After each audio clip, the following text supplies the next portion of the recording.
Dear students, in my previous class, I was discussing about the poem Sea Fever, lesson number 6, written by John Masefield. Actually, I did not discuss in my previous class. I did not discuss the whole poem. Actually, I was discussing about the significance of the title and the full life of the author and about some literary device and some poetic device etc., which may help you to understand for your better understanding of the poem. যাই হোক, আমি বারবার বলেছিলাম যে আগের ক্লাসটা তোমরা যদি না ফলো করো ভালো করে তাহলে কিন্তু এই ক্লাসটা দেখা বৃথা। এটা কিন্তু আমি বারবার বলেছি, সি ফিভার নিয়ে কিন্তু কেউ যদি শুধু অনলি এই ক্লাসটা ফলো করে তাহলে কিন্তু তার কাছে পুরো বিষয়টা অসম্পূর্ণ থেকে যাবে। সুতরাং আমি এই ক্লাসটা ফলো করার আগে আমি বারবার বলবো এই সি ফিভার সম্পর্কিত আগের ক্লাসটা দেখার জন্যে। যাই হোক, আজকে আমি এই ক্লাসে আর সেগুলো আলোচনা করব না। আজকে আমি ডিরেক্ট কবিতাটা নিয়ে আলোচনা করব। কবিতার মধ্যেও আমাদের অনেক কিছু বোঝার রয়েছে। আশা করি খাতা পেন নিয়ে বসবে এবং সেটা try to write what I am writing, what I am saying on the whiteboard. Now I am starting the poem. Please listen to my words with rapt attention. Okay. Sea fever, John Masefield. আমরা আর কবি সম্পর্কেও বলছি না বা আমরা তার past life সম্পর্কেও বলছি না। যাই হোক, কবি প্রথম লাইনের মধ্যে দিয়েই বলছেন, আমি কবিতাটা শুরু করছি। I must go down to the seas again. আমি অবশ্যই যাব ওই সমুদ্রে আবার। I must go down to the seas again. আমি অবশ্যই যাব ওই সমুদ্রে আবার। টু দ্য লোনলি সি, ওই একাকী সমুদ্রে। অ্যান্ড দ্য স্কাই, এবং ওই আকাশের কাছে। এখানে লিখে লিখে বিষয়টা বুঝতে হবে। I must go down, the very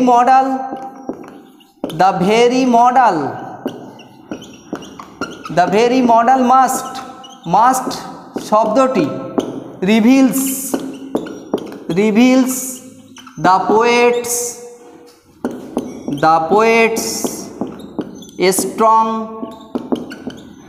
a strong desire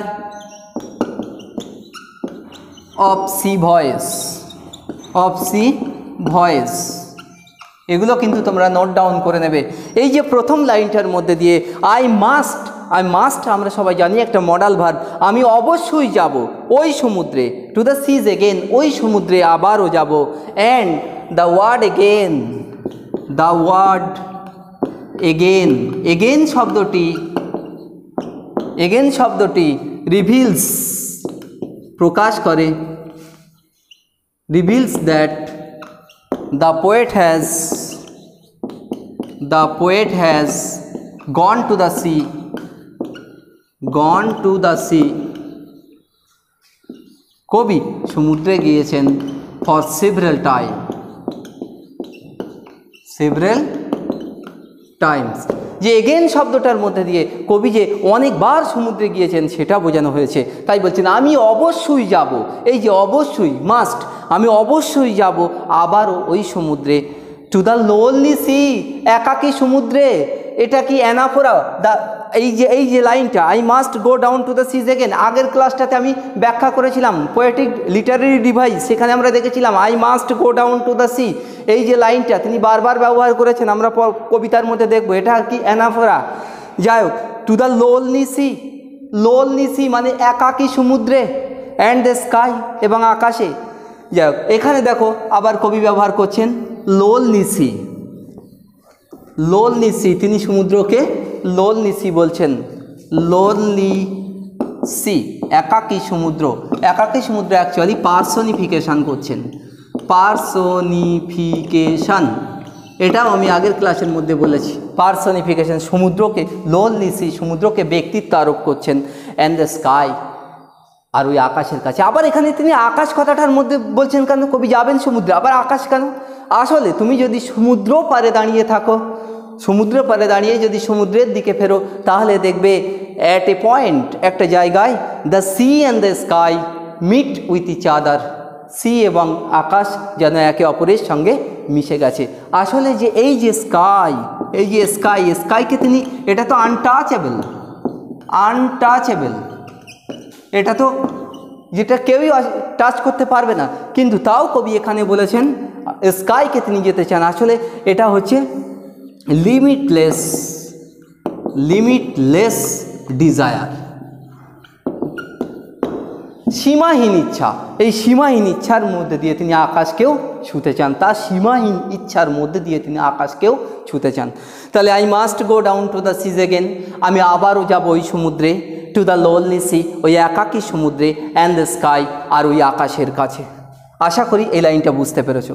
and all I ask is a tall ship, আমার চাই একটা লম্বা জাহাজ, and a star to steer her by, আর একটা তারা তাকে চালানোর জন্য।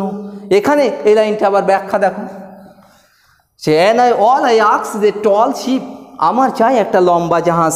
এই যে টল শিপ লম্বা জাহাজ, আসলে এই লম্বা জাহাজ কেন? কবির এই লম্বা জাহাজের মধ্যে দিয়ে স্ট্রং বিলিভ,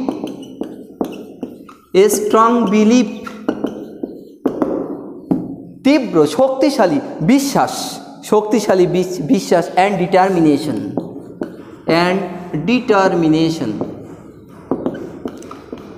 ডিটারমিনেশনকে তিনি বোঝানো হয়েছে টল শিপের মধ্যে দিয়ে। এটা একটা সিম্বল, এই টল শিপ সিম্বলের মধ্যে দিয়ে আমরা বলেছিলাম আগের ক্লাসে যে সিম্বল কী জিনিস সেটা দেখে নেবে। Strong belief and determination and a star, আর এই যে স্টার বলা হয়েছে, স্টার মিন্স পোল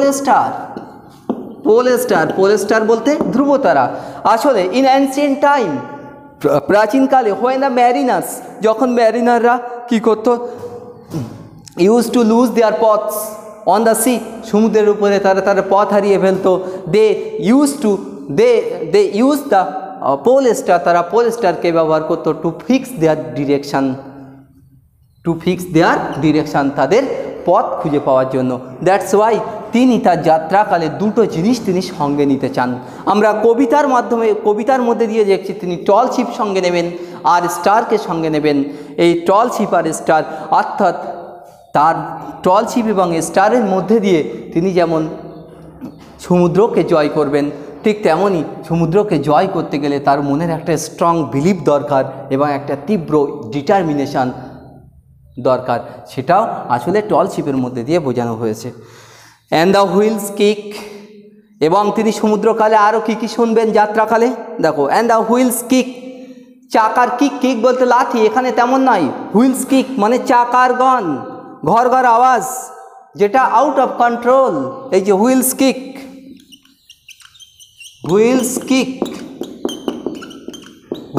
মানে the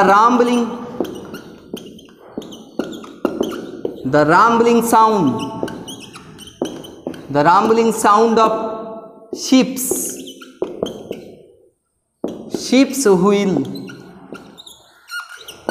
wheels, which will be out of his control.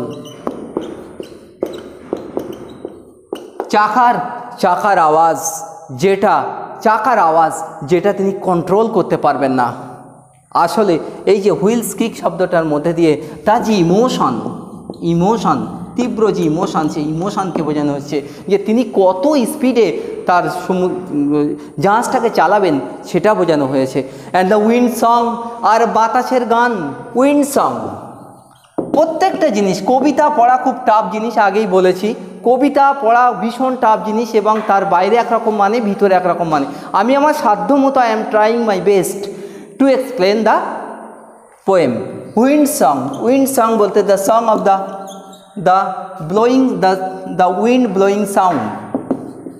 Wind blowing sound, বাতাস প্রবাহিত হওয়ার, সমুদ্রের উপরে তুমি সমুদ্রের পাশে দাঁড়ালে একটা সাঁই শব্দ হয়, সেই শব্দটা তিনি শুনতে চাই। And a grey mist on the sea's face, এবং grey mist on the sea's face and great on breaking, এবং তিনি চান সমুদ্রের মুখটা ভরে থাকুক গ্রে মিস্ট মানে ধূসর কুয়াশায়, অ্যান্ড গ্রেট অন ব্রেকিং, আর তিনি যেদিন যাত্রা করবেন সেদিনটা হবে ধূসর ভোর ভাঙুক। তাহলে প্রথম এর মধ্যে দিয়ে আবার কিছু ব্যাখ্যা দেখো, যেমন গ্রে মিস্ট, গ্রে মিস্ট শব্দটার মধ্যে দিয়ে তিনি বলছেন দেখো গ্রে মিস্ট, এই যে গ্রে মিস্ট, গ্রে মিস্ট, তারপরে এই যে গ্রে ডন, গ্রে ডন, এই যে এরা কিন্তু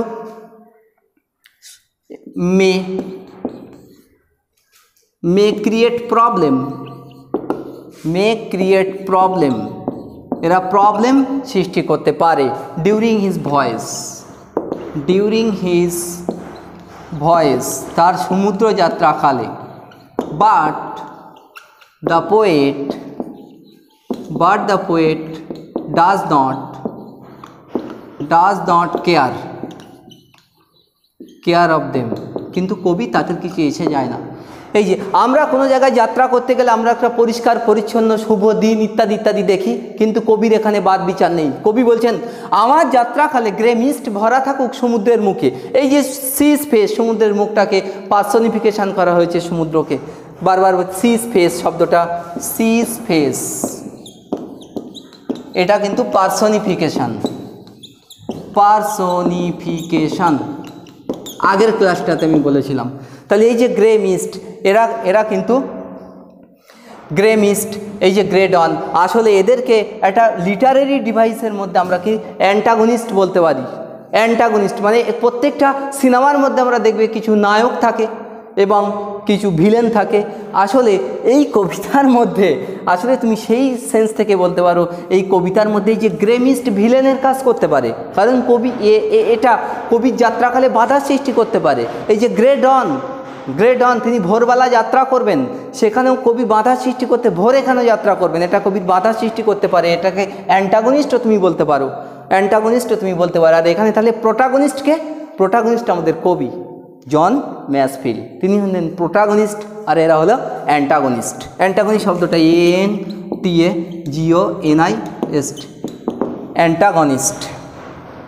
ওকে, তাহলে প্রথম স্ট্যাঞ্জার মধ্যে দিয়ে কবি তীব্র ইচ্ছা প্রকাশ করেছেন তিনি আবারও যাবেন সেই সমুদ্রে এবং সেই একাকী সমুদ্রে এবং সেই আকাশের কাছে, এবং তার যেতে গেলে তিনি শুধু চান একটা লম্বা জাহাজ এবং একটা তারা, যেটা দিয়ে তিনি তার সমুদ্র যাত্রা জয় করবেন, তার আশা। এবং যাত্রাকালে তিনি হুইলস কিক, চাকার গান শুনবেন, চাকার ঘর ঘর আওয়াজ তিনি শুনবেন, যে আওয়াজটা তিনি তার যে চাকাগুলো তার আউট অফ কন্ট্রোল থাকবে, এখানে তার তীব্র ইমোশনের কথা বোঝানো হয়েছে। অ্যান্ড সি স্পেস, সমুদ্রের মুখের উপরে, অ্যান্ড বলছি উইন্ড সং, তিনি বাতাসের গান শুনবেন, এবং and the white sail shaking, এবং সাদা পালের তরতর আওয়াজ। সাদা পালে তিনি যে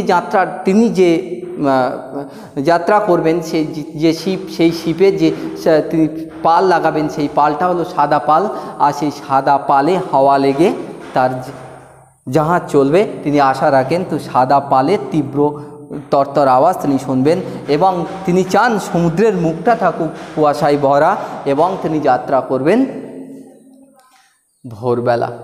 এই ছিল আমাদের প্রথম স্ট্যাঞ্জা। এবার আমরা দ্বিতীয় স্ট্যাঞ্জায় চলে যাব। I must go down to the seas again, আবার তিনি বলছেন anaphora, I must go down to the seas again, আমি আবারও যাব সেই সমুদ্রে, for the call of the running tide, সেই চলমান স্রোতের ডাকে, is a wild call, যেটা হলো বন্য ডাক, and a clear call, আর একটা স্পষ্ট ডাক, that may not be denied, যেটা আমি অস্বীকার করতে পারবই না। তাহলে কবি এখানে আবারও সেই সমুদ্রে যাবেন। আমরা দ্বিতীয় স্ট্যাঞ্জার মধ্যে আবারও তিনি রিপিট করছেন কথাটি, যে আমি আবারও যাব সেই সমুদ্রে, কারণ এখানে তিনি একটা কারণ দেখিয়েছেন। এই যে রানিং টাইড, এই যে চলমান স্রোতের ডাক, এই যে চলমান স্রোতের ডাকটা, আমরা যে চলমান স্রোতের ডাকে আমরা নিজেরা ভয় পেয়ে যাই, কিন্তু কবি তার পোয়েটিক আইজে বা পোয়েটিক এয়ার্সে, কানে তিনি শুনছেন যে এই চলমান স্রোত যেন তাকে ডাকছে, এবং তিনি তিনি একে বর্ণনা করছেন is a wild and clear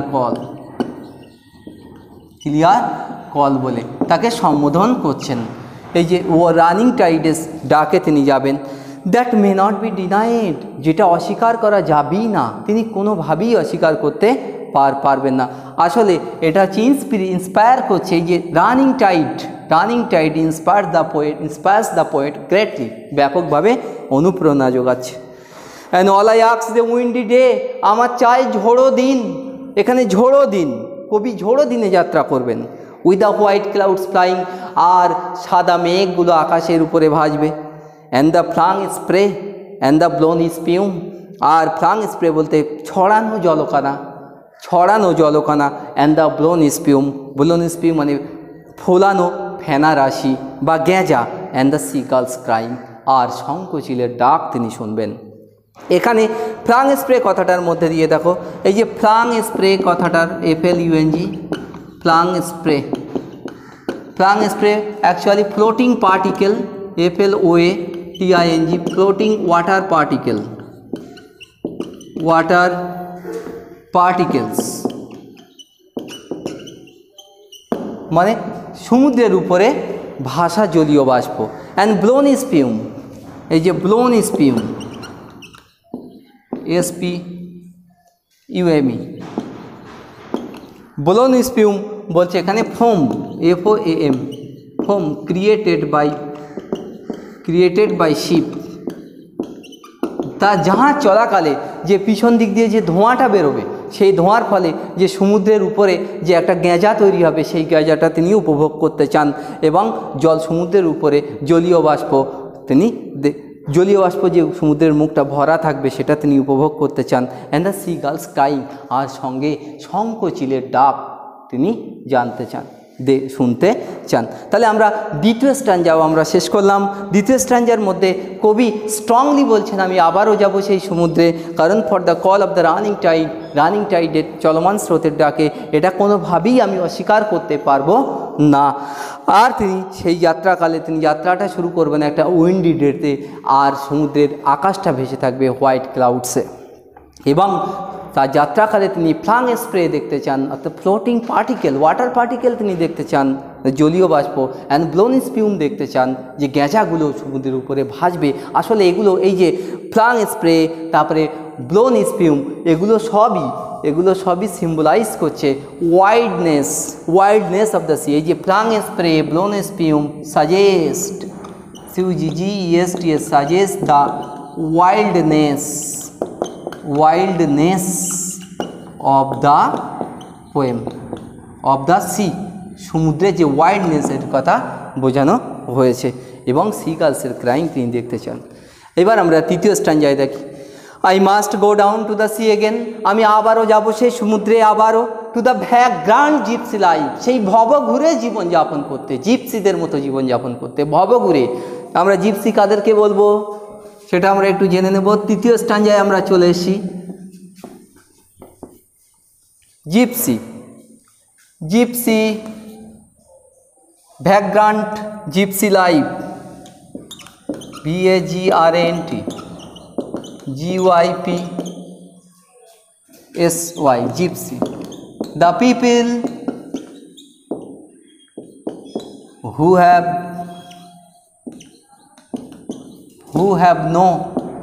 have no land, permanent house or land, যাদের নির্দিষ্ট কোনো হাউস বা ল্যান্ড নেই, তাদেরকে আমরা ভ্যাগ্রান্ট যাযাবর বলবো। জিপসিদের মতো, সে জিপসিদের মতো তারা জীবনযাপন, ভ্যাগ্রান্ট জিপসিদের মতো জীবনযাপন তিনি করতে চান। টু দ্য গার্লস ওয়ে, কিন্তু কোন পথে তিনি যাবেন? টু দ্য গার্লস ওয়ে, সেই শঙ্খচিলের পথে। অ্যান্ড দ্য ওয়েলস ওয়ে, এবং তিমি মাছদের পথে। Where the wind's like a whetted knife, যেখানে বাতাস যেন ছুরির মতো কাটে। এই যে the phrase whetted knife, very important, whetted knife, WHETTED, whetted knife বলতে ছুরির মতো কাটে। ছুরির মতো কাটে বলতে অ্যাকচুয়ালি প্রকৃতপক্ষে হোয়েন দ্য উইন্ড, যখন বাতাস, comes out of deep sea, গভীর সমুদ্র থেকে যখন আসে, it naturally becomes becomes severe cold, severe cold এটা তীব্র ঠান্ডা হয় ডিউ টু আইস, বরফের জন্য। আর সেই বরফ যদি আমাদের গায়ে লাগে, সেই বরফ মাখা বাতাস যদি আমাদের গায়ে লাগে, তাহলে ছুরির মতো জ্বালা করে। ছুরি দিয়ে কাটলে যেমন জ্বালা করে, ঠিক তেমনই সেই যখন আইস থেকে যখন বরফটা এসে আমাদের গায়ে লাগবে, এই আইস থেকে যখন বাতাস এসে আমাদের গায়ে লাগবে, তখন আমাদের গাটাও জ্বালা করবে ছুরির মতো। অ্যান্ড অল, তাই উনি বলছেন যে আমি সেই শঙ্খচিলের পথে যেতে চাই, আমি সেই তিমি মাছদের পথে যেতে চাই, যেখানে বাতাস যেন ছুরির মতো কাটে। আসলে এই যে এইগুলোর মধ্যে দিয়ে উনি যে ডিপ সিতে যেতে চান, সমুদ্রের শেষ দেখতে চান, সেটা উনি বোঝাচ্ছেন। তার মধ্যে যে মত্ততা, ম্যাডনেস ফর সি, এখানে madness for sea, madness for sea, সমুদ্রের প্রতি তার মত্ততার কথা বোঝানো হয়েছে।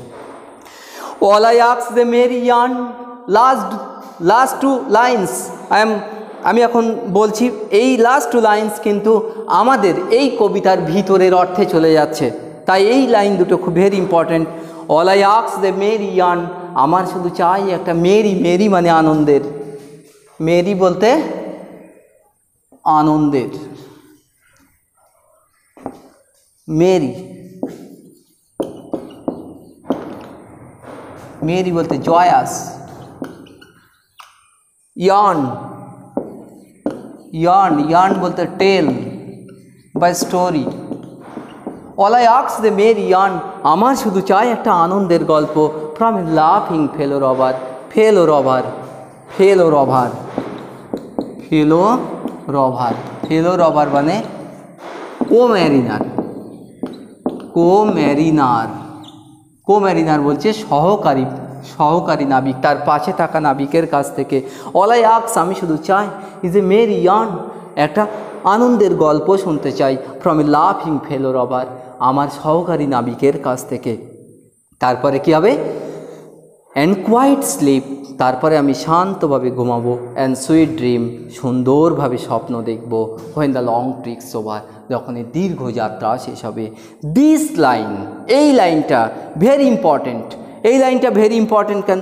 এই যে কোয়াইট স্লিপ, এখানে কবিতাটা অন্য দিকে চলে যাচ্ছে, দেখো এখানে একটু কবিতাটা অন্য বিষয়টা, অন্য থিম বহন করছে। কোয়াইট স্লিপ, কোয়াইট স্লিপ, শান্ত ঘুম, আসলে এখানে শান্ত ঘুম রেফার্স টু ডেথ, মৃত্যু, ঠিক আছে। সুইট ড্রিম, শান্ত ঘুম, এখানে সুইট ড্রিম, সুইট ড্রিম, সুন্দর স্বপ্ন, সুন্দর স্বপ্ন বলছে। Peaceful, peaceful after life, after life, মৃত্যুর পরে শান্তিপূর্ণ জীবন, sweet dream. Long trick's over, এই যে লং ট্রিক, লং ট্রিক এটা একটা সিম্বল, এই লং ট্রিকের মধ্যে দিয়ে, আসলে লং ট্রিক মানে এই দীর্ঘ যাত্রা শেষ হবে। এই লং ট্রিক বলতে our life journey, life journey, আসলে আমাদের জীবনযাত্রার কথা বোঝানো হয়েছে। তাহলে এইগুলোর ব্যাখ্যাগুলো থেকে আমরা বলতে পারি এই লাস্ট লাইনের মধ্যে দিয়ে কবি আমাদের কি করেছেন, আসলে এই কবিতার মধ্যে our life journey, our life journey has been compared, has been compared with the journey, with the journey of a sea voice, sea voice, একটা সমুদ্র যাত্রার সঙ্গে তুলনা করা হয়েছে। আমাদের লাইফ জার্নিটা এখানে কবি তুলনা করেছেন, হ্যাজ বিন কম্পেয়ার্ড, তুলনা করেছেন একটা সমুদ্র যাত্রার সঙ্গে। আমরা আমাদের এই যাত্রাকালে আমাদের জীবনে অনেক প্রবলেম আসবে, সেই প্রবলেমগুলো সলভ করে আমরা যদি সঠিকভাবে আমরা যদি আমাদের গন্তব্যে অর্থাৎ আমাদের কবরে যদি আমরা পৌঁছাতে পারি, বা আমাদের যদি মৃত্যু হয়, তাহলে আমাদের মৃত্যুটা আমাদের সেই কবরে বা যেখানেই হোক না কেন আমরা শান্তিতে ঘুমাতে পারবো। এখানেও কবি বলছেন এই দীর্ঘ পথ অতিক্রম করার পরে তিনিও শান্তিতে ঘুমাবেন এবং সুন্দরভাবে স্বপ্ন দেখবেন। তার মানে এখানে একটা বিরাট বিষয় লুকিয়ে রয়েছে। আমাদের জীবনযাত্রাকে তিনি কি করেছেন, আমাদের সি ভয়েসের সঙ্গে তুলনা করেছেন। আমাদের জীবনযাত্রা যেন ঠিক সি ভয়েস, এই তারপরে এই আমাদের এই জীবনযাত্রার পরে আমাদের আফটার লাইফ হবে এবং আফটার লাইফটা আমাদের যাতে শান্তিতে কতটা শান্তিতে থাকবো সেটা আমাদের জীবনযাত্রার উপরে নির্ভর করবে। সেই বিষয়টা এখানে পরিষ্কার করে তুলে ধরা হয়েছে। এই ছিল আমাদের পূর্ণাঙ্গ কবিতা। আর এই দুটো ক্লাস এই কবিতার উপরে করা হলো, প্রথম ক্লাস এবং দ্বিতীয় ক্লাস। দুটো ভালো করে শুনলে তারপরে এই কবিতা সম্পর্কে তোমার ফুল কনসেপশান হবে। আশা করি ভালো থাকো, সুস্থ থাকো। পরের ক্লাসে আমরা এই কবিতা থেকে কি কি মাধ্যমিকের সম্ভাব্য প্রশ্ন আসতে পারে আলোচনা করব ইনশাআল্লাহ।